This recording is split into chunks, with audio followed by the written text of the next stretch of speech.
Because you got powerful legs. How did you get the physique? Was it gym or how did you get the physique? I've always been. She's actually not got powerful legs. Do you shower in your dressing room? Do you have a shower on the day of a fight or not? Tell us about the tattoos. Shut the fuck up, you little prick. But then I've got the Phoenix. Hey, prick. So I'll take it from Bob every day of the week. Absolute disgrace. That's your knowing mind. Move him out of here, there. Ricky Hatton didn't go over for his fighter because he risked getting abducted and sold into sexual I never said that. Both have been rape victims. I'm not watching Frank Buglioni live on Saturday night. You're out of your mind. Jesus Christ, get yourself a life. He's actually a priest. Yeah. It's because his brother John Fury eye gouged him. What have I told you all this time? He's going to end up sucked out, fucked out, looking for a handout. Boxing nutters messenger group. I'm gonna be the king. J-Pump. You know what I'm saying?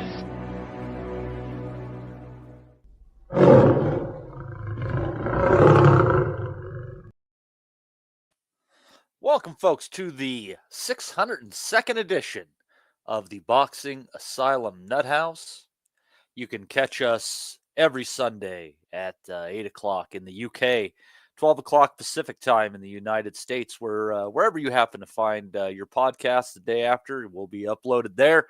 I'm your host, Matt DiGianaro. With us today, we have Justin. We have an all-American podcast at this point in time. Our friend Dez, the great sage of boxing, who has graced us with his presence, is occupied with other things today, but he assuredly will be back. But we're going to get this thing covered, and we did have a fair amount of stuff that's kind of happened over the last few days. When you add it all together, had one big name out, had a few smaller cards with some people looking for a shot. Let's kick it off though from Tokyo. Bright and early Friday morning, the main event was at 4:30 Mountain Standard Time for me, and I was awake and kind of paying attention. In a way, he's come up so many pounds, and he's coming up against this big Korean guy, Kim. And Kim apparently came into the ring closer to welterweight than he did to bantamweight. And the over-under on the fight was 3.5 rounds. And, sometimes these guys, they just get it. And because the fight went into the last half of the fourth round, and in a way, after getting called in by Kim, nice little two-piece there, and just ended it. Another fantastic knockout from the monster. He had a bigger guy in front of him with a pretty tight guard. He had to punch through it a bit, but another night of easy work. It's been a pain in the ass for him. With Sam Goodman pulling out multiple times now, getting the South Korean in on short notice replacement. I'm sure South Koreans just like, yeah, fuck yeah, I'll get out of the country right now, especially for a title shot. That's a win. But South Korea keeps losing, in a way, keeps winning. Justin, are we going to have to go to 126 pounds before we even question if this man is in a tough fight? Probably, because I don't think Goodman would have lasted that long either. I think he would have lasted a little bit longer, but I think Kim just being so big is the only reason he stood in that long. And yeah, I don't, like you said, he was like, what, I think it was 25 or 30 pounds he added. It was huge, just like which is crazy. Against Joe Dimash numbers. Which is crazy for a little guy to add that much weight as much as he did, but I guess that was probably his strategy. I imagine it was a strategy. Let's just try to get as big as we can and try to get some kind of advantage. But Kim was, he was what he was. He's just a random dude. They had to they had to have somebody save the car. They had to have somebody show up. I think you're right. He's going to have to do something because there's just Goodman wasn't going to do anything. I mean, he was going to try, but I mean that's about the best you can hope out of him. He was just going to show up. So yeah, I mean there's options. Anyway, it's just you always wish. I know maybe this is just me being biased, but you wish he was a little bit bigger, where he was like his talent was like a 130, 135 guy. Yeah. Then you like if you could like I know that's, but you know what I'm saying. Like if he was like that size with his skills, then we'd have all kinds of things going on. But no, he doesn't have to move up if he don't want to. I mean, what's he got to prove left at this weight? I mean, he'll beat Goodman when they fight. I'm sure they're still gonna do that. Only fight at 122 pounds that really matters. I mean, Akhmadaliev, I guess, is interesting enough. Yeah, MJ's a good fighter. But the only fight at 122 pounds, which really interests me, isn't even against a 122-pounder. It's against a 118-pounder in Junto Nakatani. Yeah. Well, Akhmadaliev, boxing brain-wise, would give Inoue a fight because Inoue has more skill, but I mean, you know what I'm saying? Akhmadaliev is a good boxing brain. He's got a good trainer. Like, he would give Inoue problems just with that aspect of it.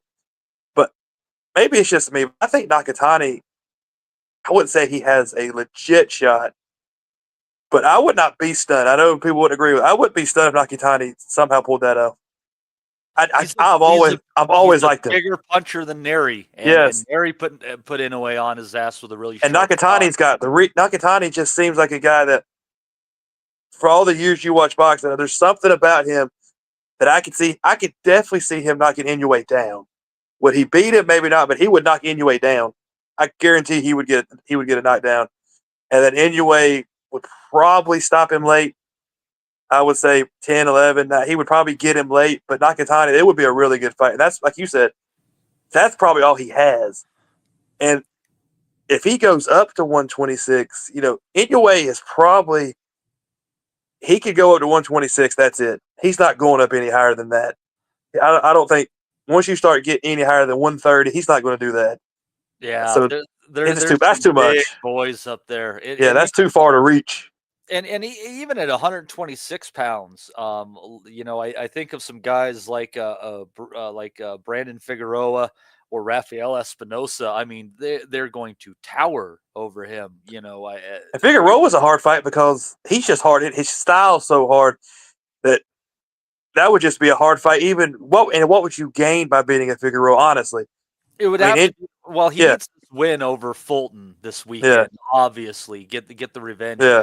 Because then, he's supposed to fight Vargas for his title. He's been mandatory for that for God knows how long. But the only way that you could say that Figueroa is a fight for Inoue is if Inoue wants to try to unify another division and Figueroa is standing in his way with a strap.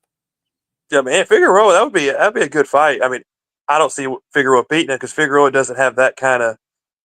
I think to beat Inoue, you have to have pop. You've got to really be able to really punch. You have to keep him off you. Yeah, you have to have a serious shot, or he's just going to eat you alive.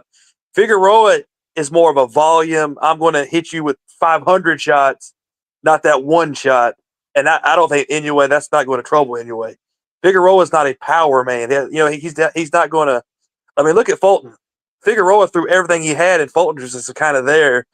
Figueroa is a swarming type guy, volume. That's not going to beat Inoue. You've got to be able to really pop, and that's not what Figueroa does.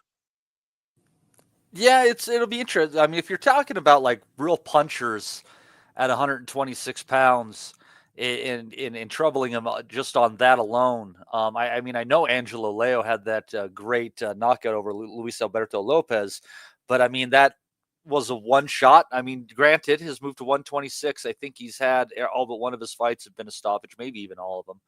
But I don't know if he's much of a puncher. Like you said, Brandon Figueroa, he's swarming, and I think he's kind of a bit of a thudding puncher, but he's not a snapping puncher. Funny, I'm trying to think. I almost think out of the top contenders of the bunch and the champions, maybe Espinosa is the hardest puncher of the lot at 126. I don't know. That would be an interesting fight, just how big. I mean, yeah, that's He's fucking massive, dude. That I said that would give Inoue a. You're right. I don't know. Those are all interesting. But I agree with you. Inoue's got to move up after this. I mean, you got to try. And if you lose, you lose. At least you're moving up for something. You're not. If he loses, he loses. I don't think anybody on here cares if he loses, as long as he's going for something. And so, yeah, why not go up? Who cares? You lose, you lose. Who cares? This is not the Mayweather crap. Who cares? No matter where your level is, you should always be striving to maximize where you're at that level and to achieve as much as you can with what you got and push it to the limits. And Inoue is so freaking good for him. That's pushing into weight classes that you wouldn't think he should be competing at. And it's one of those things. And I love the idea that apparently, and from Top Rank's perspective, it doesn't sound like they're against it. I think there's a high likelihood, in fact, that he ends up fighting 126 pounds stateside when he's supposed to come over here in a few months. But I don't think Top Rank has really, told Inoue. I mean, I don't think they run his career, but I don't think they run it like other fighters. I think they, I'm saying Inoue gets a lot of room. I think the other big fighters do. So I think they kind of let him choose what he wants to do more than other guys would. So I think if he tells them, I'm going down, I think whatever he wants to do, I think they're going to let him make that decision because he's earned that decision. I don't think Top Rank's like, well, you've got to go this guy or you can't fight that guy. I don't get that feeling that they control him like other guys. I think he gives a little more. Co-promotion with Tekken? Yeah. So that's what I'm saying. And I think Tekken has just as much power. So it's like, I don't think Top Rank has full control, like you said. So I think it's a 50-50, and Inoue kind of gets what he wants. Because if you're Top Rank, I let Tekken take over anyway. Tekken knows what the hell they're doing. You got to let them do their own thing. So, but yeah. I'll tell you what they want to happen, Justin, is apparently Angelo Leo is going to be going to Japan to defend his title against Tomoki Kameda. And they would love Kameda to win that fight because then you have a chance for him to fight for another belt in Japan against the Kamedas. And for those who have followed boxing for the last 12, 15 years, you know that the Kamedas have quite the reputation in Japanese boxing. They're very loudmouth, outspoken. They're the guys that went to Mexico.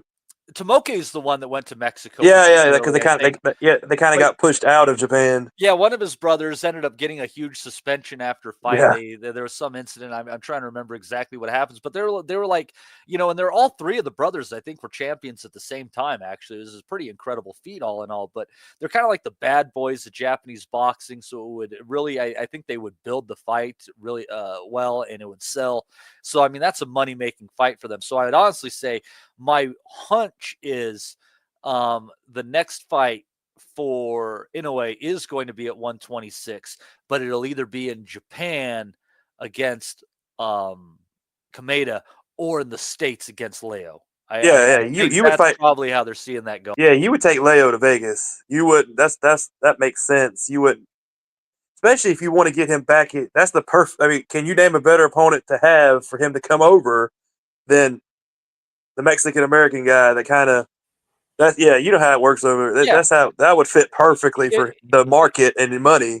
If he's not going to Saudi, the only two fights that like kind of make sense on some degree, like you could sell it elsewhere, I would say would be Leo or Espinoza. Again, Mexican cat. Leo's Mexican American. I'm not sold on Leo anyway. I think Inoue walks through both of them. So either way, yeah. I mean, I don't know about Espinoza. I don't know if anybody's walking through that. No, not Espinoza. That's a different, just because he's like a Fundora. I don't know. He's like the Fundora of 126. But totally. That's what he is. But yeah, I think Inoue would figure him out, but it would take a while. Like that would be a tough fight. He's one of those guys. If you don't have to, then you don't fight him. If you don't have to, you got to close the distance. And but the tough thing with a guy like Espinoza is, he's going to try to keep you at the end when he can, but he's one of those tall fighters that throws a really nice uppercut inside. And that's the tough thing when you're closing distance. I mean, because you're saying basically you have like everything outside of maybe, 2 feet away from him is going to be Espinosa's distance. Everything inside kind of that 2 feet away from him is actually going to be Espinosa's distance. You have to get him right at the end of your punches in this weird zone. And that's a battle of footwork. That's going to be a bitch. Yeah, so there's options. He's got this year's covered probably as far as who he'll fight. And then after that, who knows? But I think this year, like you said, you got the Leo Kameda, you've got there's people out there. Or Nick Ball in the UK. I think that's another guy where you make money outside of Japan, no Saudi money, because Ball is, he's got his following there. They're a rabid bunch, So Well, I mean, that would be if you're going to, well, see, they're not going to have big UK fights anymore of that. So that would be a UK fight, but that's not going to happen. It'll be in Saudi. If he fights Nick Ball, that will be in Saudi Arabia. Yeah, you might be right. It won't be in the UK because I don't think the Saudis are going to let Inoue go to Liverpool or wherever Nick Ball's from and fight there. They're going to want that there because they haven't had Inoue as much. So I'm telling you, yeah, that won't happen. But Nick Ball, he'll give it a good effort and then he'll just get completely wiped out. Yeah, Nick Ball he's done a lot, and he's been in some great fights, beating Raymond Ford. Even though I thought he lost that fight, he fought him close regardless. So it shows his mettle and that he definitely has quite a level of ability as well. But I just feel like his style, the way that he comes in, like he can throw you off. He kind of gets you to lead and then throws over the top, close the distance hard. But he is so freaking open at times. And I just think Inoue is going to find some uppercuts on him and he'll probably take him for a while, but eventually he's going to get planted. Yeah. Oh yeah. He'll battle, but it's not going to last. Yeah. But yeah, it looks like there's some good stuff ahead for Inoue this year. I'm always excited. I'd like to see him keep fighting for another couple years. But on that card also was Jin Sasaki. And I watched some of that. And Sasaki is a highly rated, I can't remember which organization he's rated with at welterweight. The guy he was in with, I'm struggling for his name right now, but he was a much bigger fighter than Sasaki. And Sasaki, he puts his punches together well, but he gets hit. And something tells me he's one of those guys who's attained a high rating without really fighting anybody of substance. And as much as he's a fun fighter, I think that Sasaki is going to be far closer to a career path as like a Kama guy, more so than some of his other Japanese compatriots. Your thoughts? I agree, 100%. That's the whole time I watched him. I was like, God, this guy's rated highly, but he's not going to win anything. Yeah, you can't look at him like you said. He's been maneuvered around enough to get that ranking, and he probably will get a title shot. But he's just a very basic guy that'll be in fun fights. Yeah, he'll be there. He'll be there. Entertaining. Yeah, he'll be there. But like you said, there's nothing special about him. You don't look at him and say, "Oh, that's a world champion." You look at him and, like you said, you say, "Oh, the tough guy." Now, could he sneak one? You never know. But yeah, I think he's fun to watch. And now, like you said, Kama guy. And Kama guy just had that freaking huge head, and he could take some shots. You remember his fight against Jesus Soto Caras? Yeah. That was fun. That was pure fucking entertainment. I mean, if you're going to have brain damage, then Kama guy's the guy you need to go and talk to like 10 years from now and see if it's real. Because he took some. I mean, every fight he was in, he didn't put his hands up. He just blocked it with his massive freaking pumpkin head. And he just took the shots right to the face. Every fight.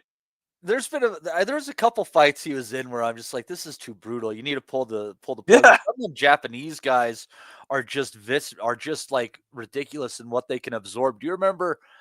God, it's got to be 10 or 12 years ago now. It was Omar Figueroa at 135 pounds against this cat by the name of Nahito Arikawa. Yes. And taking just massive shots, and it doesn't like it even hurts them. They're just eating them for no reason. Just taking huge shots. Though, like there's like 20 times. I'm like, why is this still going? Because Figueroa is another. Because that's Figueroa.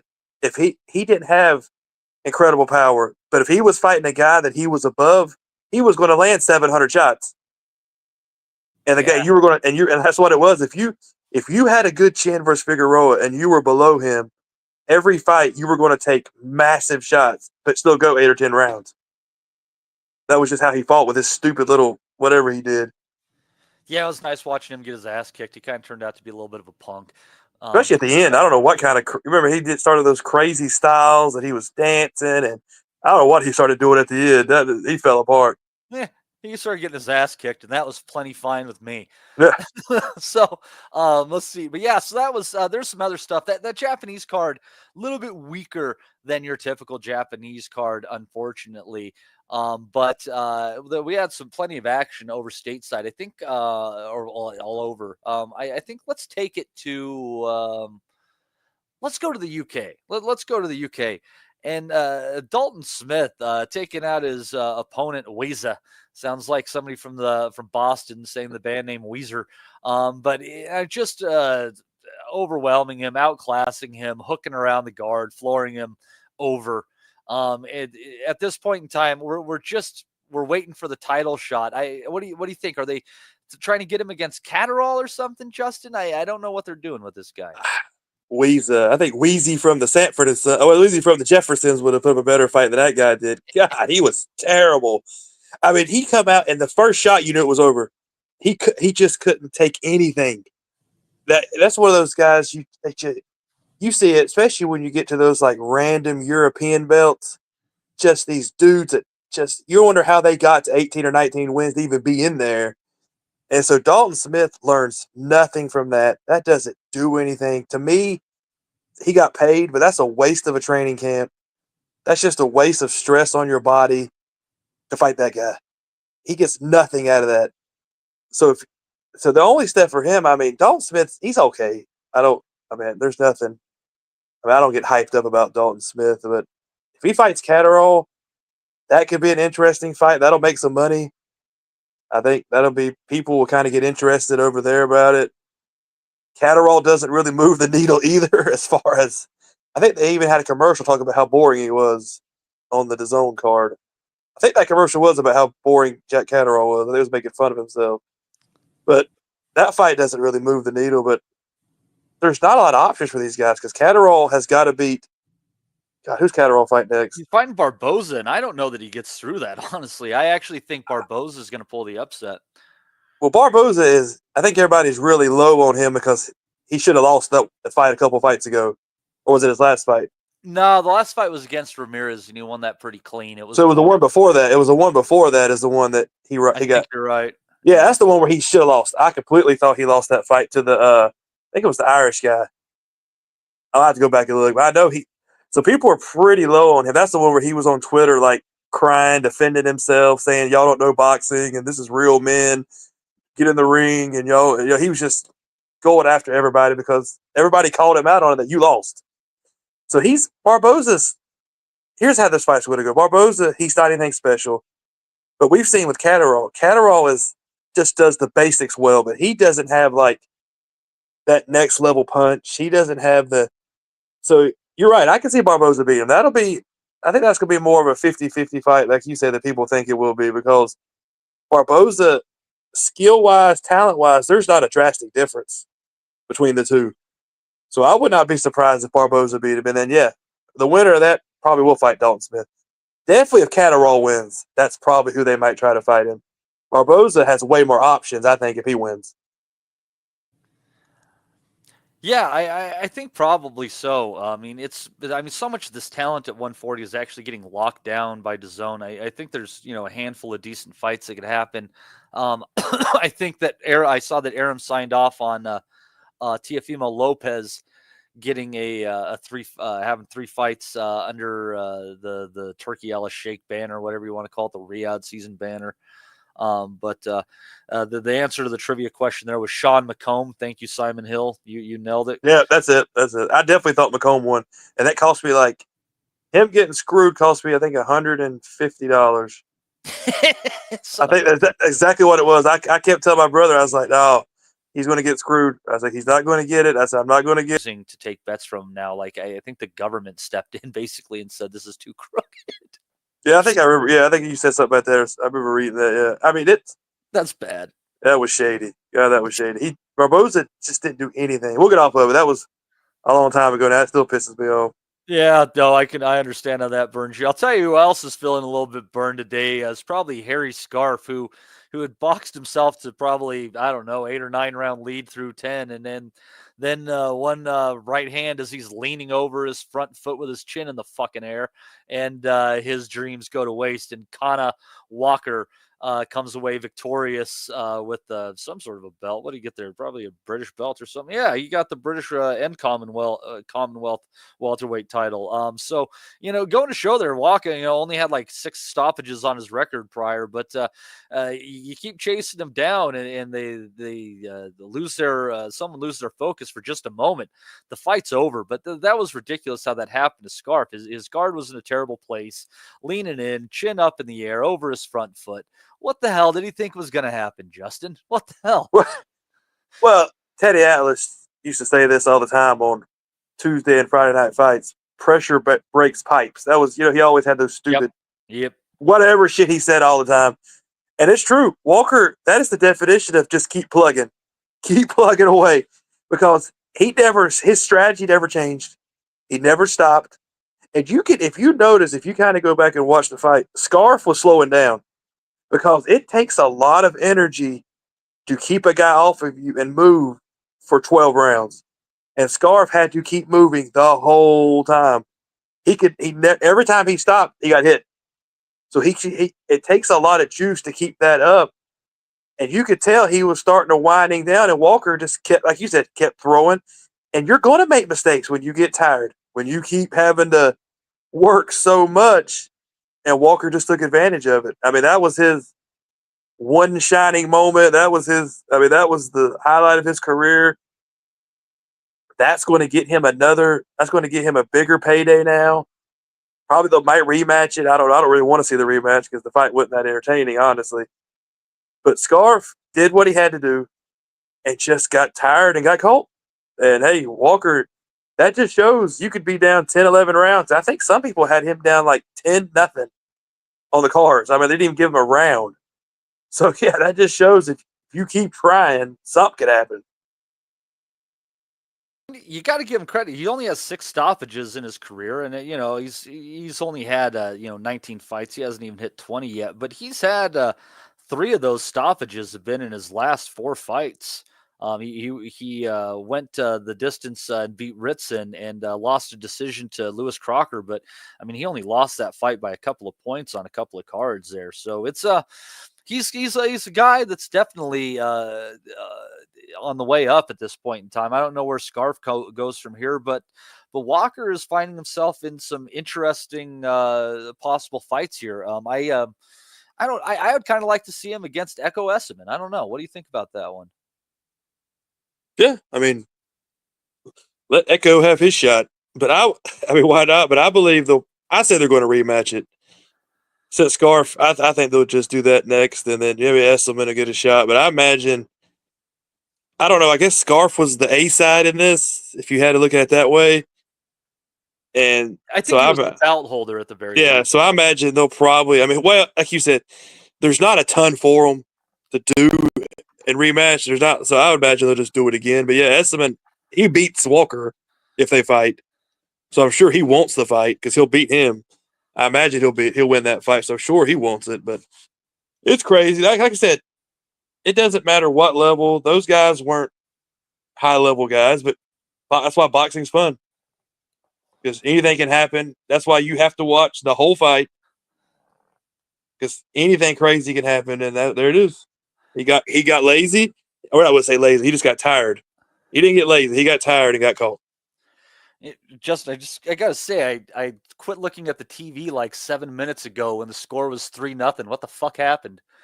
They Saquon Barkley ran a 70-yard touchdown on the first play, and the Redskins fumbled it,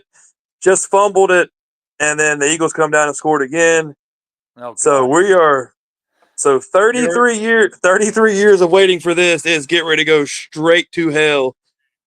Yeah, like probably the next 10 minutes. Yeah, hey, it is what it is. They're hurting units. It's all good. Anyways, back to the boxing here. Let's. The only thing else on that card, I guess, Ali Scottney. I mean, she's still working her way up the ranks, and she really wants that fight with Sky Nicholson. She looked all right, as far as it goes, but you know I'm a big fan of the women's side of the sport, but I would say, Justin, I know you probably didn't pay much attention to this, but I would say that a fight like this was a prime example of why so many people have a hard time getting into the women's side of the sport. Yes. It's so funny now. We're sitting there saying people are calling out Sky Nicholson. But I don't know, it just makes me laugh. That's who we're calling out now. Because women boxing has no depth. So I guess you would call her out. But no. Women's boxing is just like, and people have called me sexist. People have said it's nothing to do with that. You like what you like, and that's it. I don't enjoy women boxing because of the fights last night. 90% of the time, they're boring.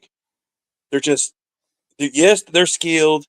Yes, they're great. They're good athletes, but they're boring. Just like women's basketball, just like a lot of others. They're skilled, but it's boring. The only women's sport I actually do like is, I don't mind watching women's tennis because they can beat a lot of the guys. That's why I watch women's tennis too. Exactly. Women's beach. We enjoy women's beach volleyball. Incredible athletes, and just regular volleyball. And those are the ones that we really get into. But no, like I said, one day, and me and you both know this because you follow women's boxing, it's going to get to a level of where there's going to be depth and there's going to be knockouts. The rules are going to change, but I just can't watch it till then. And it's going to come. It might be a year from now, 5 years from now, but then we'll get to a point where you won't have like Clarissa Shields calling herself the GOAT when she's beating people that should be packing groceries or are terrible, but she says she's the best of all time. Well, punching random overweight South Americans for titles. Maybe you are the best of all time. Maybe you are the best of all time for now. But that's how every sport develops and how everything goes. There's always going to be. It takes time, and it's just right now the product is okay. There's some decent fighters, there's some good skills, but it's just not enough for me to sit there and say, "Well, I'm going to watch it like UFC women." That took a while, and they have finally, that picked up. Look at where UFC women went. Ronda Rousey was the main star. Now Ronda Rousey, it took a year or two. She was getting destroyed when the better women started fighting. Well, that's what Holly boxing. Holm. Holly Holm is 43, and she's actually talking about returning to boxing too. That's what's going to happen in boxing. It'll take time, but if people are willing to spend money, which I don't know how much money. I mean, you got Eddie Hearn acting like he's spending $80 million a year on women's boxing, when realistically he's spending like not. I mean, if one day it'll get better. Like I said, I just can't. I'll wait till that day, maybe, but not now.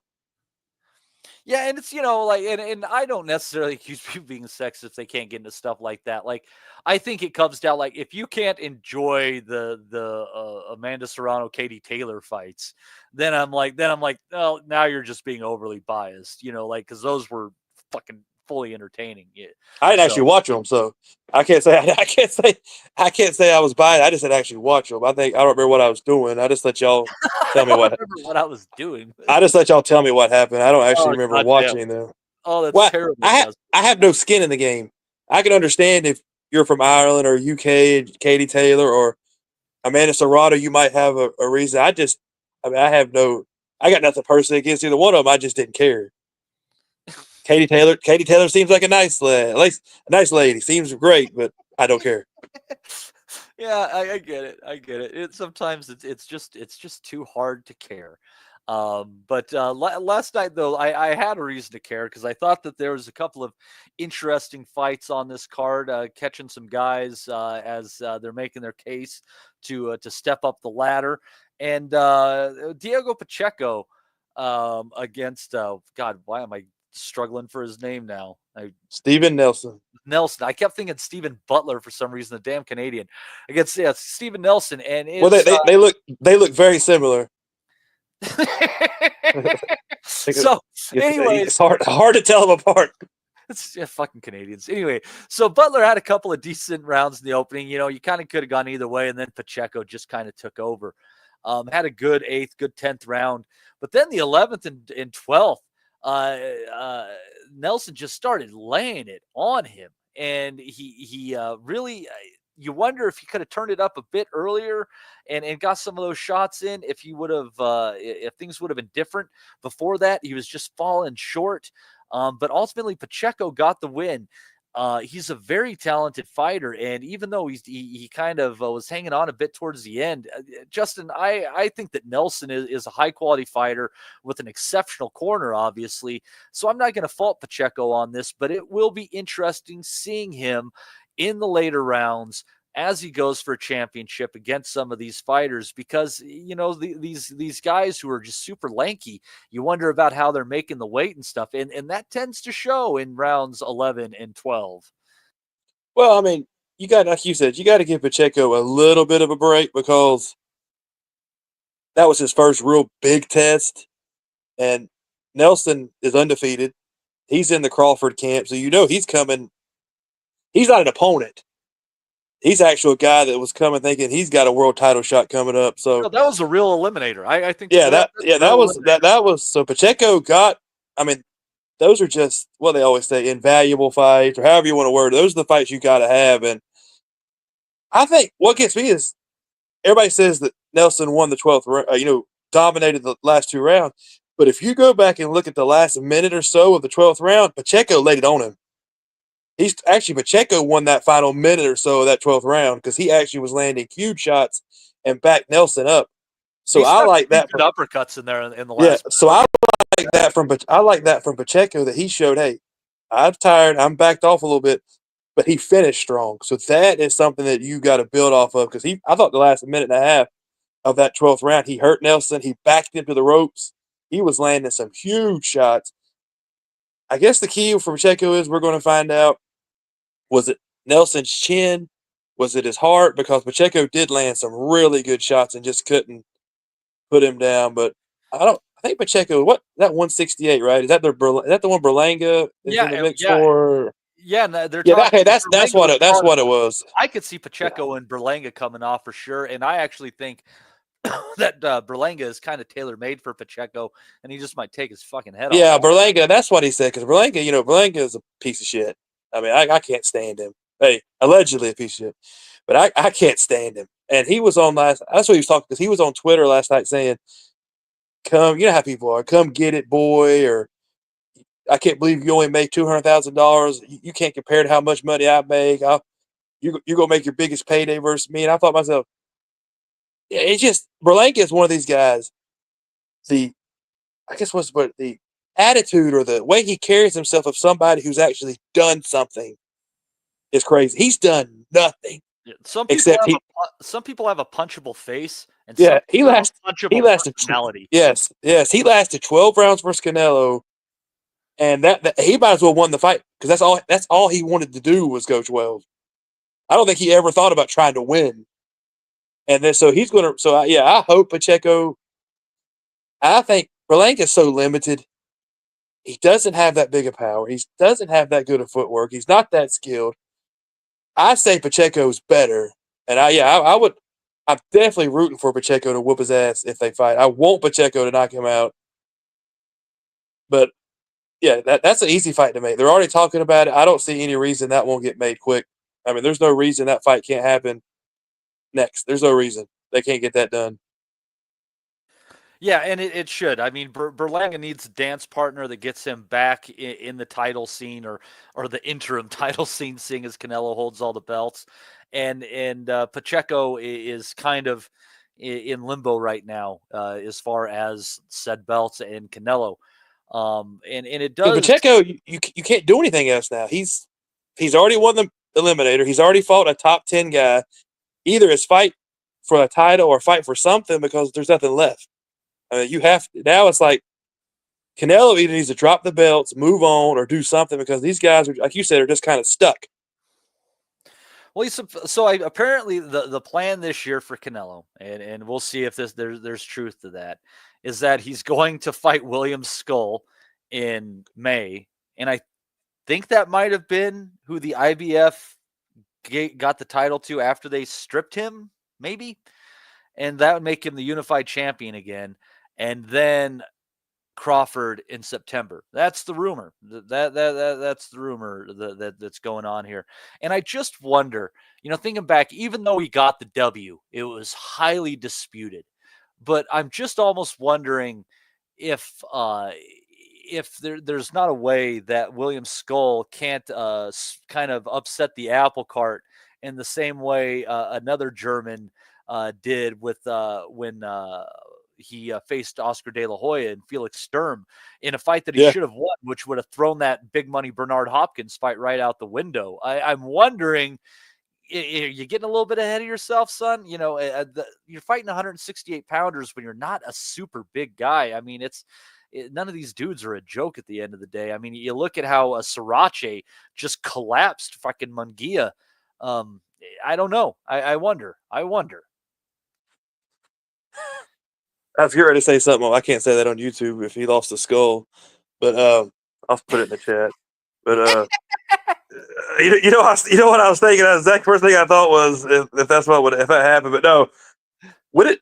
I don't know what level upset that would be if William Skull beat Canelo. But you're right, he would have to knock Canelo out to upset him because they're not going to let that money go away. I mean, William Skull would have to be perfect. And even then, I don't think he would get it. I don't know what he would have to do. But you're right. Canelo, Crawford, I know that's the one they're talking about. I try to get excited for that fight, but it's almost like I don't know. It's not a fight that I'm sitting there saying, "Oh God, yes, we get to see," because Crawford is going up so much weight, and Crawford didn't look good in his last fight. So that one's one that's going to be hard to get too excited for. Maybe when it gets closer, if it happens, and we kind of see what Crawford might look like adding the weight on. I don't know. That was the one we're going to have to. I'll just have to wait on that one. As of now, I don't really have any good or bad towards that fight. I'm obviously a huge Crawford fan. I've gone to see him fight a couple of times. He's been one of my favorites long before a lot of people thought he was potentially getting to the all-time great kind of status. But I think that we should be excited about it just for the fact that you have a guy who is at the top, who wants to test himself at the highest levels possible. Again, I think whenever somebody is chasing greatness, we need to stand back and applaud him. And like, I want Crawford to win. Oh fuck yeah! I want Crawford to win. That would be great, but that would kind of sum up Canelo's career too. Like he just cherry picks guys, he does all this stuff, and then he loses to Crawford. When Canelo had everything his own way, that would be, to me, that'd be funny. Just for the fact that everything they built up for, then he loses to Crawford. It's like, that'd just be funny. That's just like he handpicked Bivol, and that backfired on him. Because there's nobody on his team ever thought they were going to lose that fight. That never crossed their mind. Bivol was handpicked. No, Bivol was handpicked to lose. They never thought he was going. There's no way in hell they thought Bivol was going to win that fight. So yeah, and I think Crawford, in my opinion, Crawford is the same as Bivol. They don't expect any way that Canelo will lose that, being so much bigger and everything that goes into it. So that's what would make it funny again, because I know Canelo is not going to take a fight where he thinks he has a legit chance to lose at this stage right now. I don't think he is. I don't think he's going to pick a fight where he thinks I might actually lose this fight, legitimately have a good shot to lose. He's probably going to make over $20 million to fight William Skull. And there's probably 5,000 people in this country who have heard of William Skull, and they're all fucking dopes like us. It's a very narrow market. We're wasting a lot of brain power on even knowing about William Skull, because this fight's not gonna. This fight, I don't even think they know him in Germany. I don't think William Skull's known. Like you said, I don't think he's known anywhere. He probably walks into his family's house for Christmas, and it takes him a moment to say, "Oh, William, I didn't even recognize you." Yeah. So that was it's just the random people that's what about boxing is the random fighters that all of a sudden just come up. This names you've never heard of. Don't matter look how diehard people on here are. And I still get caught by names. I'm like, who in the hell is this guy? Like, where did they get? Like, you got to look on BoxRec. Didn't even know this guy existed. And he's like 27-0 with like 26 knockouts. Like, where did this guy even come from? And boxing does that every fight, every year. You have guys come. Usually they don't win, but you'll still have guys, just random guys, come out of nowhere. And William Skull is definitely the leader of the random, out of nowhere guys. Well, when you look at Canelo's resume, and I'm a fan. I went to see. I was out there for the Munguia fight, even though I didn't go in, and I was also, I saw him fight Amir Khan. I've been a fan for a while, but honestly, if you take away like the controversial victories in his career, where there's so much debate about who won them, and then isolate it out to what the rest of his resume is, his resume is beating an old Golovkin. Cotto and Kovalev are his 3 best wins. Am I missing? They are. Because Lara is a controversial one. Golovkin 1 and 2 are controversial ones. He's got Canelo has a great career full of B-level guys, and like you said, just a few A-level guys. And I'll never forget. Kovalev was winning that fight. People don't. I know he got knocked out, but people don't remember that he was winning. Oh, he probably won 5 of the first 8 rounds. Kovalev was completely outboxing him. Was completely outworking Canelo until his old drunk ass just completely had nothing left. And we all know why Kovalev was there. He should never even fought that fight. My liver enzymes. Yeah, Kovalev was not in the best physical condition to even be out there, mental or physically, to be in that fight. Anyway, that's just Canelo's thing. But you're right. Prime Kovalev's one of my favorite fighters because he was fucking vile, dude. He didn't give a fuck. Do you remember him keeping Pascal on the hook just so he could fuck him up more? And when he beat the Cleverly fight, he just was. It's so funny. I think that's the first time anybody really knew a lot about Kovalev when he fought Cleverly. Nobody really knew who he was. Like, how to really, what I'm saying? Like, unless you were like die hard, and he was just mean and he was just tough. But also he was skilled. So if you combine those together, you're going to have a really hard guy to beat, like Baturbiev. You're going to have a really hard guy to beat who's skilled and he's mean and he's tough and don't care. Those are the ones you don't want to mess with. And so, Kovalev, that's just Kovalev, like that. You miss those guys when they're gone because you don't get those guys all the time. You miss. That's why I ranked that win too, and there's a lot of people who would say you got to give Canelo credit because, in my opinion, that's the man who took Andre Ward's O. He did. I think he did the first one, but we're not going down that road either. I think he did. I think Kovalev definitely won the first. The second one, that was his shell of Kovalev. He just mentally was. I don't think he was all there for that fight anyway. Well, that's another discussion for another day. Yeah, that needs to be a punches from the past. We'll talk to Steve. I can't remember what ones he's done. That was back to the Pacheco card. Also on that card, we're talking about this just incredibly stacked 135-pound division, and you've got Cuban Andy Cruz, who is rocking his way through it. He got a nice 10-round decision over Omar Salcedo. Has never been down, never been stopped as far as I know, and he was absolutely on Queer Street in the 10th round there. Cruz, he looks good. He's sharp. He doesn't get hit a lot, but when he gets hit fairly crisp.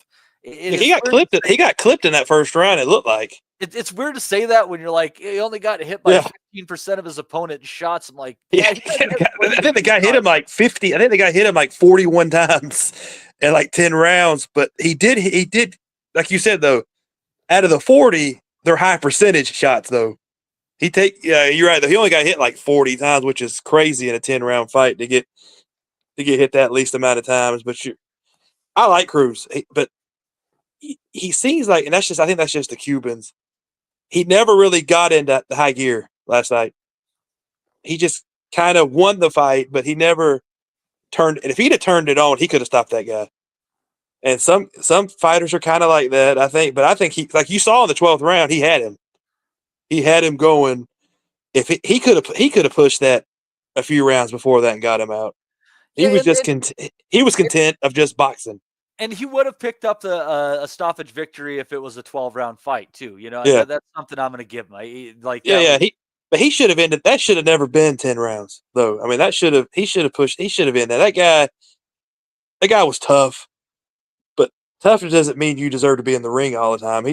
They were different levels, and we had to sit there and watch 10 rounds of that. And I had to get up at 6 o'clock in the morning, so I was pissed but I was going to finish it. And then he kept going. And I was like, he should have just put him away. You just playing with him. I mean, you're faster than him. You're tough. You have every advantage, but you wanted to sit there and pop, pop, pop instead of finishing it, and that's one of the ones that get on your nerves. Yeah, and I do think, you know, when you think about the excitement level of Cuban fighters in recent years, I think you'd have to say that as far as the top tier goes, Yuriorkis Gamboa was probably the most entertaining. Definitely. And then, I mean, Rigondeaux, I mean, obviously his boxing craft was incredible, but he was the least entertaining. I kind of think that Cruz is going to be somewhere along that Arislandi Lara kind of vein of fighter, but maybe a little bit more activity in the punch stats. That's just kind of where I see him at. Oh yeah. Yuriorkis, again, he was fun to watch. Fuck yeah. I mean, he got knocked down so many times. He did because he went for it. I guess all the other Cuban guys are like, that's why we don't go for it. Because we don't get knocked out like him. But he just, you have to have those guys in boxing that are skilled, but still leave themselves open and go for it. Because boxing would be a boring sport if every single person fought the same way and everybody tried to fight like Rigondeaux. So yeah, you appreciate the guys that are just like, you know what, screw it. I'm going all out. I'm not really worried about defense. Those are the guys. That's who you want to watch. Yeah, they have, oftentimes short or bizarre careers, but they're freaking entertaining for sure. But they're the guys you remember, though. Yeah, that's the point. You remember those guys, like Kama guy. What other people in this world would remember him except hardcores like us, just because he could take 5,000 shots? Kama guy. He wasn't fun. He wasn't overly skilled. He didn't do anything great. He just took a lot of shots. But you remember that guy. Yeah, there was like a run of Japanese punching bags around that time. Like I had mentioned earlier, Arakawa at the same time as in Nobuhiro Ishida. I mean, that guy just, I mean, he got clobbered, but he found himself getting just like shot after shot after shot after he, stopped James Kirkland in a fucking round. But then he ended up running into Golovkin, who blasted him in the next Tuesday. But yeah, some of those, anyhow, easy to go off on those on these ADD kind of things. But trying to write it back in here. But anyhow, Cruz, it's such a hot division. Top Rank potentially joining up with the Zone under Turki Al-Sheikh in the last probably quarter of this year. So a Keyshawn Davis fight against Andy Cruz, should Keyshawn pick off that belt against Baranchik next month, might really be on the table. They have a nice amateur rivalry. I'm just looking forward to 135 pounds. I'm seeing a lot of these fights getting made. It just seems like Gervonta Davis is kind of the odd man out, and he's not really pushing for any of these fights either. If he wants to fight the Lamont Roaches of the world, fuck him. I'd much prefer to see what we got going on with a potentially really hot 135-pound division here. But yeah, one division north of that one, who called out a 135-pounder after he finished his fight, was Tito Mercado, who took care of business against Jose Pedraza in 4 rounds. And as I was watching this fight, I'm shockingly impressed with Mercado. There's a few things that he needs to work on that could get him in trouble. But I thought he was just going to try to bulldoze Pedraza. But he let Pedraza come forward, but he never let him get his shots off. He was really accurate. He was jabbing. He was throwing nice 3-piece shots. And then when he had him hurt, he just finished him off. There's something about him that tells me he's more than just a puncher with a 17-0, 16 knockout record. I kind of think he's a fighter with a pretty decent amount of ring IQ. And the only thing I kind of worry about Justin is he kind of seemed predictable when he either throws 1 punch or throws 3 is something that I kind of caught, that some really high IQ fighters are going to figure out in time. But I don't know. I kind of like the way that he went about his business against Pedraza, and I found myself very impressed, Justin. I don't know. Yeah, he didn't try to bulldoze him. You're right. He tried to do something different. He did outbox Pedraza, but you're right. Mercado, I did notice what you're talking about, that he does have a pattern he goes with. So I don't, and you're right. Somebody that's highly skilled, a Davis type, those type guys, anywhere in that area will figure that out. But getting back to Gervonta Davis for a second, it's funny that you just said that Keyshawn Davis is fighting Baranchik, right? That's a bigger step up than Gervonta Davis has done in years. Yeah. When's the last time Gervonta Davis fought a guy? I mean, Baranchik's not a world beater, but he's better than anybody Davis has fought in a long time, in my opinion. And Keyshawn Davis, the young guy, is going to go fight him. And Gervonta Davis, that's just weird. It makes you think these guys are going for it, and Davis is not like, get out there, do something. Yeah, I think the most impressive win on his resume, honestly, is probably Barrios at 140 pounds. And like I said, Baranchik is just as good as Barrios. I don't think better. I mean, yeah. That's what I'm saying. So it's like, and Keyshawn Davis is like 21, and he's jumping in and fighting him. And Davis, I don't even think Davis was signed to fight him. He's just doing nothing. That's just so stupid. That's why I like Keyshawn Davis. He's not afraid to go for it. I mean, because that's a tough test for a kid who hasn't fought that many fights. And I think he'll beat Baranchik. But you got to imagine, he beats Baranchik. That's a damn good win for his age. That's like he's a good Ukrainian fighter. I mean, that's a solid dude. That's a really good dude that you're going to beat this young, and you're getting started. So yeah. Anyway, but yeah, Mercado. I guess the story of that fight too is somebody's got to tell Pedraza it's over. Give it up. Why are you still? There's something about his stepdad is in his corner, and somebody's got to say, man, it's over. Yeah. Give it up. You got nothing left to prove. You had a decent career. You weren't overly talented. Yeah, you were a good fighter. I mean, you had a good. Give it up. It's over. You're getting. I mean, he's got knocked out a couple times recently. I think he's only been stopped 3 times in his career. One time was by Gervonta Davis, and then his last 2 fights. Yeah, it's over. Yeah, he's called Tank for a reason. I mean, and Pedraza is like, I don't think Pedraza's not even a B-level fighter anymore. Honestly, he's gatekeeper, but hell, even gatekeepers have been put up better fights than he has recently.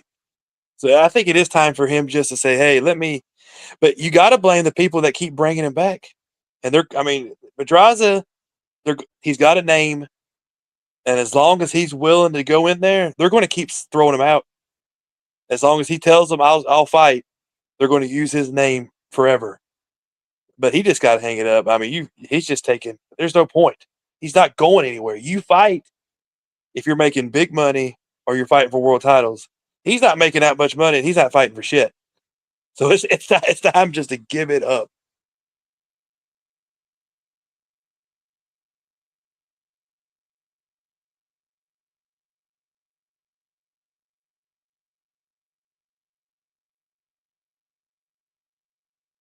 You might be on mute. I don't know.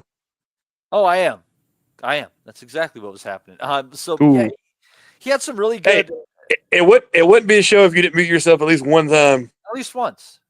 I got to. That's yeah. Thank God there's other people here. That's all I have to say. But he had a great career. I mean, think about this though. I don't interrupt you, but if nobody was on this show and you were doing a solo, you could legitimately talk for like an hour to yourself. I've tried. And you would not record, and you wouldn't be recording or nothing. It would just be an hour show of you thinking you're talking to somebody, and there's just nothing.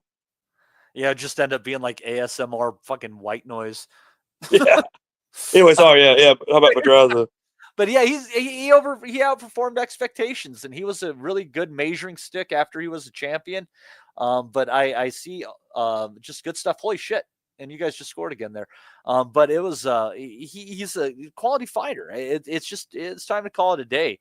And Mercado, I hope he gets some decent fights. I don't know that Stevenson is the right way to look. You know, Stevenson's still at 135 pounds, and there's a ton of business going on there. but there's a lot of action at 140 pounds, especially with these DAZN fighters. So I don't know that the sky's the limit for Tito Mercado, but he's clearly a guy with more levels to show at this point in time, and I think he could end up being a player in this 140 pound division. So we'll see. His brother was on the card as well. I don't think his brother is as good as he is, but I think he is still a capable fighter. He might be around for a little while. Hey, he's also at 140 pounds. Maybe they'll put Pedraza in with him next, and then he could lose to both brothers. So yeah, just have the brothers fight each other. They're the same weight. I think that'd be good. What we need is like one of them to like bang the other one's girlfriend, create a little bit of a grudge, and then we get what we want there. Two family members kicking the shit out of each other in the ring. We never got Vitali versus Vlad. Let's get the Mercados against each other. But anyway, I think that was all I saw on that card. Was there anything else? Oh, there was the Pro Box card. Did you catch Pro Box on Friday night? I caught about 8 minutes of the Pro Box because there was so much to watch. I had to go out Friday night, so I didn't get to watch all the Pro. I thought he went back and watched it. I don't even know who won. No, I didn't get to watch all that one. Off the top of my head, Jeremiah Milton lost on there against late notice. Oh, that was the upset. That was the upset. Yeah. Somebody on Twitter said there was an upset, so I guess that was the one that was the upset. Yeah, it was a pretty decent upset for him, coming in on short notice, and he was an undefeated heavyweight. I'm gonna pull up his name here real quick. I keep can't try to remember all these names, and they just start to blur together. So let's see here. Stanley Wright is who he fought. Is who he fought on that card, and Stanley Wright dropped him in the first round. And then, that there were some close rounds after that. Milton definitely won a few, but he inarguably lost that fight. And Daryl Valsaint on that one kept going himself. And Najee Lopez, though, I think this guy is ready for a step up. He's a really solid 175-pound fighter. He's got a lot of tools available to him and quality skill set. But I think Najee Lopez might be one of the first homegrown, so to speak, champions from the Pro Box people. Obviously, Leo went back on there to rebuild himself, but Lopez has basically been built up by these people. And I think him and Valsaint, they've got like 7 or 8 guys that have pretty much fought from 1 or 2 fights. Or maybe pro debut. They've got a few guys that have been there their whole career. So I like Pro Box. They had that kid who fought Keyshawn Davis real close too, when he was smoking a lot of weed. I'm trying to remember who that was. Pro Box just brings me back to the summer when I was a kid, when we had Tuesday night fights, Friday night fights, because that's what Pro Box is. It's the old ESPN Friday night, Tuesday night fight cards where Teddy Atlas and Max Kellerman. That's what Pro Box is. It's that level of guy, and that's what I like about it. It just kind of brings you back to, you can just put it on. It was something during the summer when we were kids. You remember all those cards. I don't know if UK guys. I don't know if UK guys remember the Max Kellerman, Teddy Atlas Tuesday night. They would be like, that was Wednesday night. That was Wednesday night. Tuesday night was on USA. Wednesday night was ESPN. I remember they had a Wednesday night fight where they had Francois Botha versus Clifford Etienne, and it was the Call of the Wild, the Black Rhino versus the White Buffalo in downtown Tulsa on some side street, and there was like 50 people there. That was the time. It was old fat Francois Botha. Both of them been knocked out by Tyson, so they were basically promoting the fight as 2 guys who got knocked out by Tyson. I guess because they fought him, they were pushing it. Yeah, it was like the Call of the Wild or something, but that was when random. Wednesday, Friday night fights, you would have some random matchups. So that was one of them. You remember him? You remember the Black Rhino, Clifford Etienne. There were so many good fights on those cards, and I think the bulk of them were on the Friday night fight cards. But I mean, you're going back, and I think Mickey Ward against Emmanuel Augustus, who was at the time Emmanuel Burton, was on those cards. And that was another random, they didn't expect that fight to be good. That was just, you get these guys out, put them on a Friday night fight, and that ended up being a great fight. Is Israel Vasquez had a really good fight against somebody on those? I can't remember. Rest in peace. Is he Israel Vasquez, the one that just died, right? Yeah, yep, rest in peace. Hey, And he had the trilogy with Mark. Hey, I'll say this: incredible. People talk about being tough. That man gave his eye to boxing. Yeah, he knew his eye was bad. They kept telling him you should not fight anymore, and he kept fighting that guy. They kept going, and then lost his freaking eye. That is some toughness. He just kept going, or stupidity, either way you want to call it. But I loved Israel Vasquez. He had a facial structure that wasn't built to take shots. No. Unfortunately, like apparently not. Yeah, it was not good. But Delvin Rodriguez against Paul Wallach. That was on ESPN Friday Night Fights. Yes, Delvin Rodriguez was always in good fights, though. He just had that style. He was always in good stuff. Yeah, he was entertaining. There was a lot of good stuff, and I'm glad that some people are picking up the slack on that. I think there was a couple of random cards that I happened to miss in there as well. But we could sit here for years talking about the old Versus NBC Friday night main event cards. There's all kinds of, because that's when Versus had the Adamek versus Paul. What was that Australian guy he fought twice? Paul Briggs. Yeah. Those were. If anybody listening has not watched those fights, those go back. Good. Yeah, go back and watch Adamek versus Briggs 1 and 2. Those were awesome fights on Versus. On Friday nights, Saturday, it was Briggs versus Adamek. Go back and watch both of them. Those were great fights. Yeah, I think Adamek's fights with Steve Cunningham were worth watching too. And for some reason, I think that was on a Spike TV card, the rematch at least. I got this weird feeling it is. I don't know. Was it Spike TV for men? Yeah, it was. Dude, and honestly, like, this is really going, you want to talk about going down a weird ADD hole. One of the best shows that was on Spike TV was this show that was called Pros versus Joes, where average guys who were like high school or like former D1 athletes like went and tried to compete in sports against people got destroyed. Great baseball players. There was an episode where guys tried to box Pernell Whitaker, and he just fucking lit him up, or he didn't even move his hands, just ducked and dodged. It was fucking great. But because that was the good old days. Yeah, if you can find clips of Pros versus Joes, that'll give you like tons of entertainment. Like when people don't understand what the gap is between professional athletes and your friend who lives a few doors down who can dunk, it's a fucking lot. Okay, you had guys who like, well, I won this. I was like all state high school running the ball versus Ray Lewis. Their face ripped off. It was like these guys and they were legitimately thought they were going to compete, and they just got destroyed. Everything they did. I'm surprised there weren't more terrible injuries on that show because there should have been waylaid by linebackers. But anyhow, we got a couple of cards coming up here this weekend, and let's see here. One of them, let's see, we're actually going to work backwards here a little bit. So it's on Sunday, actually. So I don't know. We'll talk about it now. Maybe we don't have to talk about it next week. Clarissa Shields is taking on Danielle Perkins for the undisputed women's heavyweight title. Be Still My Heart. I know very little of Danielle Perkins. Then you got a Brandon Moore versus Skylar Lacey, a heavyweight contest on there. Joshua James Pagan going in against Ronell Roan, who is a sturdy enough guy. If you take him out, you're a decent enough puncher. And then we got a couple of, I think Vidal Riley versus Isaac Chamberlain was called off, but Adam Azim versus Sergey Lipinets.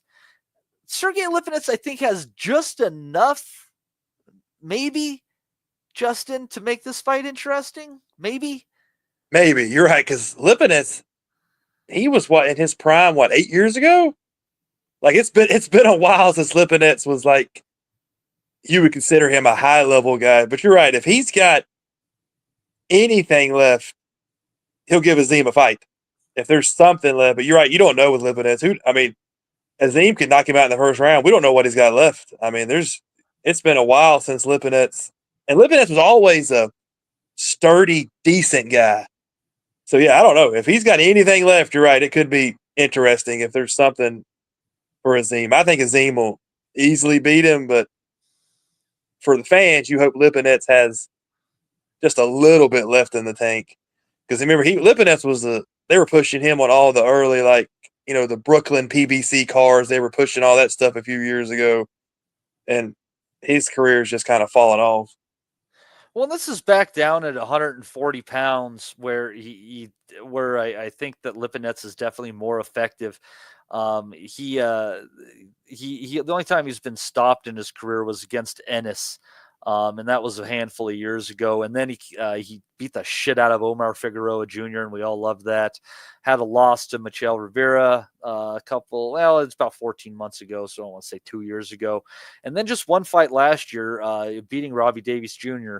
Over there. So obviously he's spent his time. No, that was on a Pro Box card. Holy shit, I forgot about that. That was on a Pro Box card earlier. Yeah.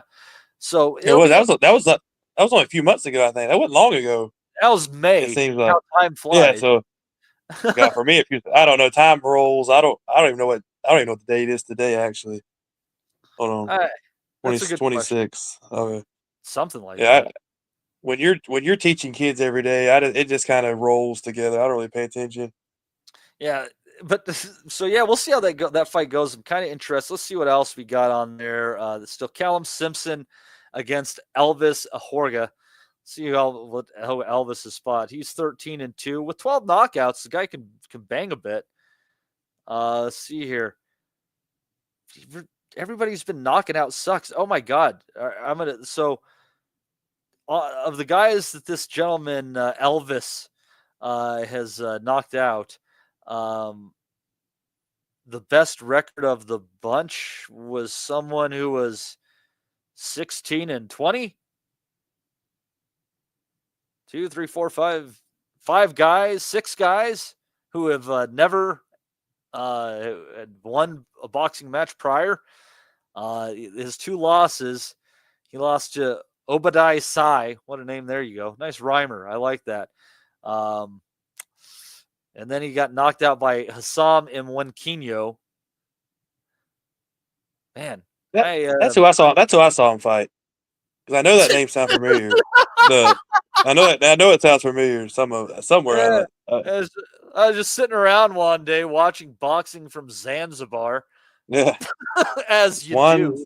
One Kenya. Is that the one time? There's a lot of days. I can't keep up with half the days we got going on. I try. Like you said, Steve's better than us on remembering and Des is better than remembering random names from the past. I try. My brain's so burnt out sometimes. I don't remember. God, I don't even remember. I'm supposed to go meet this woman in the morning. I don't remember her name. I don't remember her name now. I've got to play it off and pretend I know who she is. There's always ways. There's always ways to get around that. Like that Alan Jackson song, "I'm in love with you, baby. I don't even know your name." Yeah. Let's see. Also on that card, Jimmy Shakiva against Michael Webster. They're a couple of heavyweights. Both of them have defeats on their record. Looks like that's just going to be a bang 'em out fest. See here. Lucas Rorig against Milisak Savic. They're kind of close in the rankings, so let's check out these guys. Oh boy, a 1-0 cruiser against a 9-8 cruiser. And they already have his next fight scheduled for him, so they have big plans for this one. I don't know, guys. It's a little bit of a weak card, but we got good stuff, at least coming up from the United States.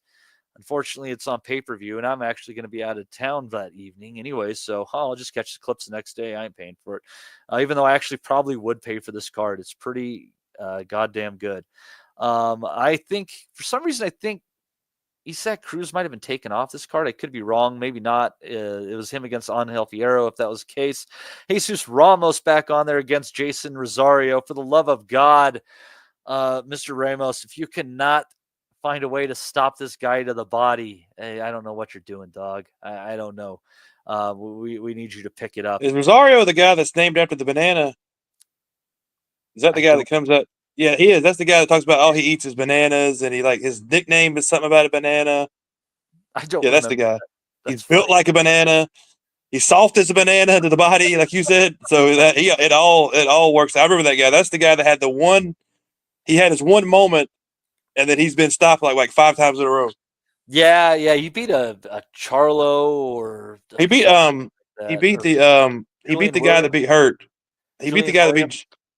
Yeah, that's what he beat. That's what he beat. Yeah, but this card, I think the real meat and potatoes of this one that I'm excited about. Obviously the main event and the co-main. We got a rematch. Brandon Figueroa against Stephen Fulton. Obviously, Fulton winning that first one, which got him into that unification fight with Naoya Inoue, which he obviously did not go his way. He looked pretty poor in that one, kind of didn't know what was going on. And then he also, I believe he fought Custio Clayton last, and he found himself on the canvas on that one, a little bit lucky to come away with the decision. Figueroa has been having a more success than that, even though he hasn't been tremendously active. Shame on you, PBC, for keeping these guys on the shelf. But this is at featherweight. First one was at 122. I'm interested to see if there's a little bit more physicality from Figueroa on this one. But I think the deciding factor in this fight, Justin, might be the confidence level of Fulton. The only reason he beat Figueroa that first time around was his confidence, his ability to stand in the pocket and see the shots and not feel overwhelmed. But if for some reason he's a little bit shaky from that aspect, I don't think he gets the W this time. Well, I think Figueroa won the first fight. So it was very close. I agree with you. It was at least very, very close. I think Figueroa won the first one, and I think Figueroa will win this one. Because, like you said, Fulton hasn't looked that good in a while, and I don't like he looks like you said there's something off that's not there, and I think Figueroa is just going to do what he did the first time and do it a little bit better. And I don't think Fulton's going to be able to hold up as well as he did the first time because, like we said about Figueroa a minute ago, Figueroa is a very simple guy to game plan for. You know what you're going to get. He's going to come right at you, and he's going to throw 1,000 punches. Is Fulton going to be ready for that? I don't think this version of Fulton will be ready for that. I think Figueroa wins. I still think it's going to be close. I think because it's just how Figueroa. I think all Figueroa's fights are going to kind of be like that because it's how he fight. It's his style. But I'm going to go Figueroa. If he doesn't knock you out, it'll probably be close on the cards. Yeah, because he doesn't have that kind of power like that we talked about. Figueroa just doesn't have that. I'm going to pound you a couple of round power. It's more of a I'm going to hit you with 700 shots. I'm going to just overwhelm you eventually. So I think Figueroa wins. I think Fulton puts up a good fight, but I think Figueroa gets it this time, and we shouldn't see a third one. Hopefully, yeah. But I think Figueroa gets him. You know what I'd be looking for is to see if Fulton is trying if he's trying to like stand his ground and he looks sharp and it seems like he's deterring Figueroa a little bit early. I think it might be smart to kind of sneak him into a little play if you got an idea with Benavidez morale during the fight, because he'll probably pull it out if he's confident and sharp early and again deterring Figueroa. But if he's moving a lot, even if he seems like he's winning the first few rounds, I don't think he's going to take it. If he's not willing to plant, he's going to get worn out. Yeah, because like you said, Figueroa, his hot sister trains him, so we get to see her again. Figueroa is one of these guys that is always going to be in incredible shape. He's not going to stop. You have to stop him. I don't think Fulton's going to be able to stop him enough like the first fight. And yeah, I mean, I just think Figueroa. I think this is a better Figueroa than we got the first time, and I think he won the first time. So I think this is Figueroa's for me. Well, I think he's just going to be even more comfortable at 126 pounds. Yeah. I actually think 130 will probably be his optimal weight, and you'll probably see the strongest version of Figueroa, who's not having to lose God knows how much weight. I mean, the guy's like 5'9", and he's not like a beanpole 5'9" either. He's fairly broadly built. Yeah. Got decent width in the shoulders but yeah, I just think he'll be more comfortable at this weight, and I think that's going to play in a little bit, and he'll be a little bit stronger down the stretch. And if I was gonna try to find like a value bet on this, I'd be looking at Figueroa, what's paying for him to stop him in like round 7 through 12, or if you're feeling like really cheeky on it, maybe 10 through 12. Yeah, it'll be late. I think 10 through 12 is a good one because Fulton's good enough, and like we said, Figueroa's not going to go out there and wipe him out in 3 rounds. It'll be 10, 12. If he does wear him down, that's when it'll happen. Yeah, watch him come out. Hell, I won't want to fight Figueroa. Could you imagine trying to keep a guy like that off of you? You have to have a lot of patience. You have to be in great shape, and you got to be willing to get dirty. And there's a lot involved fighting a guy like a Figueroa.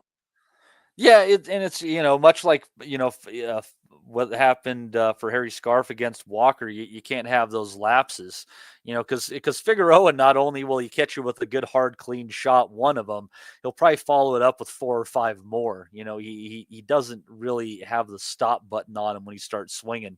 So yeah, this one could be a good fight. I think it'll be entertaining.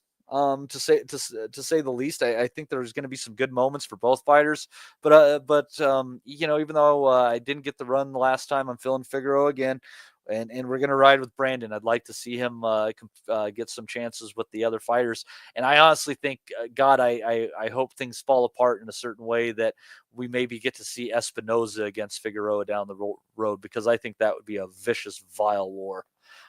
But anyhow, but that is an appetizer for the main event of a great fight. We wanted to see it at 168, 175.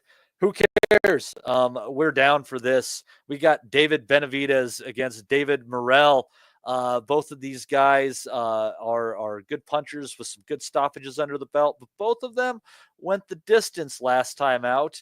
Benavidez against Alexander Vostik, and then you had David Morrell had to go the distance with Hot Rod Kalashnik, even though he didn't really find himself in much trouble going that direction there. It's an interesting fight following that. I don't know if this plays out the same at 168, if it matters whatsoever, but Benavidez is more than just a come forward fighter. A lot of people think he's just a pressure guy who throws a lot of shots, but he does know how to box a little bit. He does know how to use his jab. He can get physical. Morrell, on the other hand, what he's really good at is finding openings that other fighters wouldn't be able to find, and ultimately putting a lot of guys' lights out, finding those little narrow gaps along the way. Tough fight to call at this point in time. And I know people might find it strange, but I felt more confident in Benavidez beating Canelo than I feel in him beating Morrell, Justin. Yeah, I agree. I agree. This is like one of those legit 50-50 things, because it really could go 10 different ways. Morrell, I think Morrell, you got to look at where he's coming from. This is Benavidez. You could say he's been battle tested more than Morrell has. I think he's fought the better guys than Morrell, so that's an advantage. I think Benavidez I think he's just been at a higher level than Morrell, so that's going to give him a little edge, confidence-wise, or however you want to say it. Morrell, like you said, they both look bad. They both didn't look great in their last fights. Benavidez was moving up a weight, so you got to give him a pass versus Gvozdyk, because Gvozdyk is good. Yeah, he got wiped out by Baturbia, but everybody gets wiped out by Baturbia. That's not a big deal. Yeah, it's like saying Michael Jordan dunked on me in the 90s. Like, so yeah, I know everyone else. Yeah, so I know people gave him a little hell because he went the distance with Gvozdyk, but Gvozdyk's good. I mean, and he was ready for that fight. He was up for it. So I don't take anything out of that. I mean, Gvozdyk is a decent guy. That's just, and you're moving up. That happens. You got to take more out of the fact that Morrell did go the full distance with Hot Rod. That's kind of that's something he should never done. And I think that's more of just his style. He could have probably gotten him out. He just didn't. I don't know, man. Hot Rod's kind of an underrated guy. I mean, he's tough. I mean, he's tough, but you expect, though, Morrell with his pedigree to take him out, though. I guess that's the way I'm trying to say it, is you expect him not to go the distance with Hot Rod, but Redskins just fumbled the kickoff return. So you expect that to happen, but if I had to say right now, Morrell, like you said, he might be a little cuter. I think he is a little bit cuter than Benavidez is. I think Benavidez probably is going to have the strength advantage. As of now, I thought this when the fight was talked about. I'm leaning Morrell. That's where my head's at. I'm thinking Morrell is just going to. I just think he has a little bit more tricks than Benavidez does. Maybe I'm wrong. I just think that he's going to sneak some more rounds than Benavidez does, and there's just something there. Like you said, I have more. I'm exactly agree with you. I thought Benavidez would beat Canelo. That was what first thing I thought. But when this fight gets made, you're like, oh, I don't know if he'll beat Morrell, which is, and I think that's just because styles make fights. And I just lean towards Morrell. I just think there's something there. I think he's just maybe he's hungry. I don't know how to explain it. I think there's just something he's going to pull it out versus Benavidez. And I think Benavidez eventually, we know he doesn't live the best lifestyle. We know his weight cuts and stuff have really drained him over the years. Maybe Morrell's just fresher, and maybe that'll come into play. But I'm leaning Morrell. Yeah, there's a couple of interesting things here in the bit just to consider. So Benavidez is a bit of a favorite in this one. Morrell is paying like 3-2 for the Brits, plus 140 for the Americans. What's interesting on this is DraftKings let you know like what the percentage of bets going what way is on a couple of things. And 90% of the money line bets so far have been placed on Benavidez. And then, interestingly enough, the over-under of 10.5 rounds where you're getting better than 2-1 money to take the under 10.5. And 45% are taking the over, 55% are taking the under. And to go the distance, God darn it, to go the distance, I think is an interesting one there just to see, like, it's interesting to see how much value you're losing in the last 4.5 minutes of the fight. So we're going, so plus 180 on that one. And it was, you're losing a bit, but not a whole lot. So it's interesting. Benavidez by decision is the most likely outcome. Just slightly less odds on that than Morrell to win, period.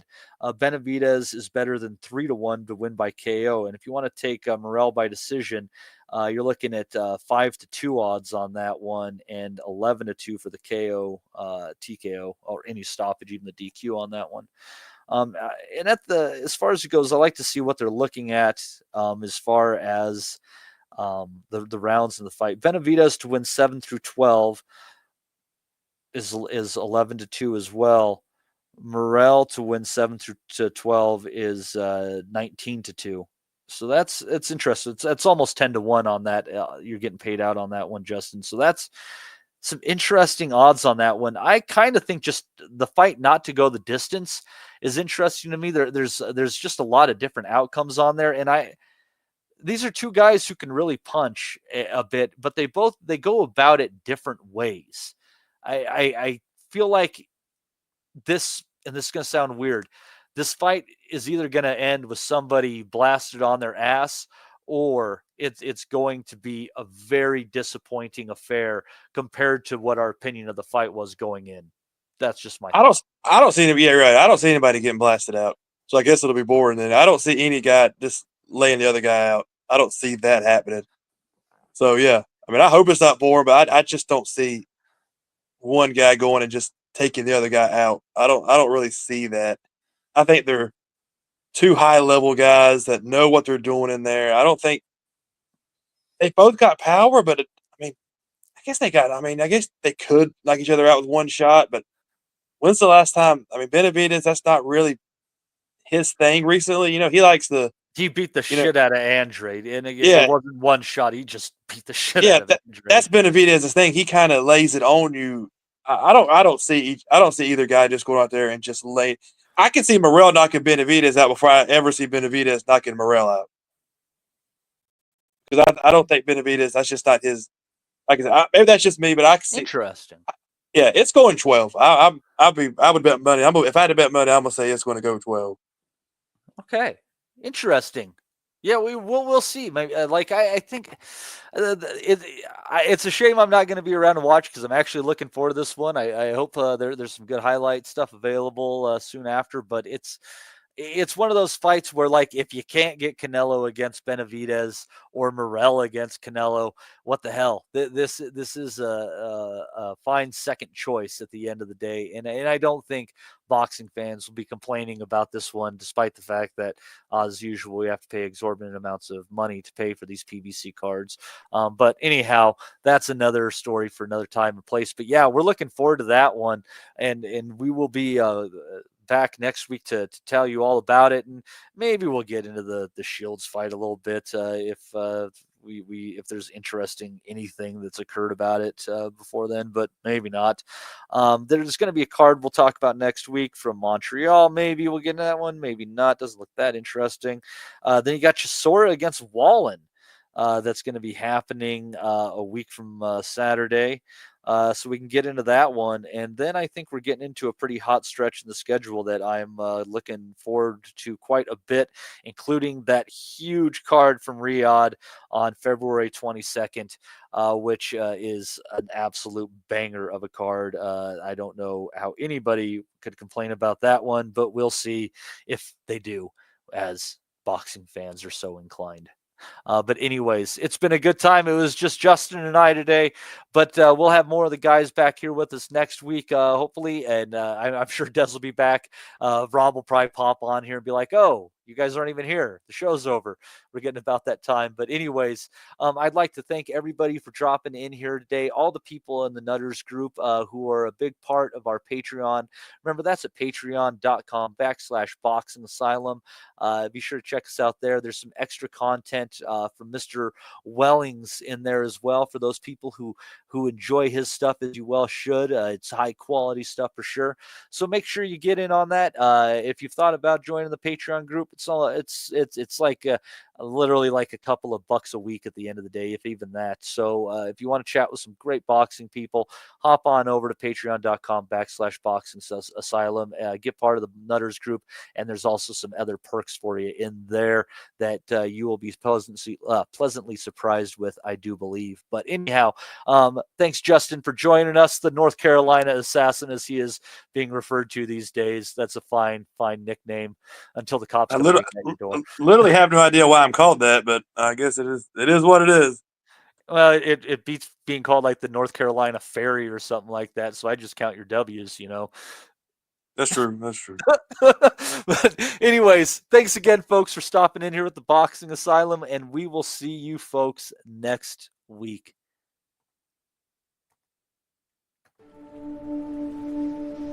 We'll never forget. I think that's good happening. Go to and move! We want to be honest, yeah? Crying like a little bitch. I've never met a fucking swank that can fight me. I fell asleep. You're a fucking bum, you're a fucking asshole. Grumpo fucking Steltskin. But allegedly, Oscar Rivas has failed a test. 7-year ain't. I don't fucking smash. Fuck you. I hope you fucking die. Be safe. I love Boxing Asylum. It's as simple as that.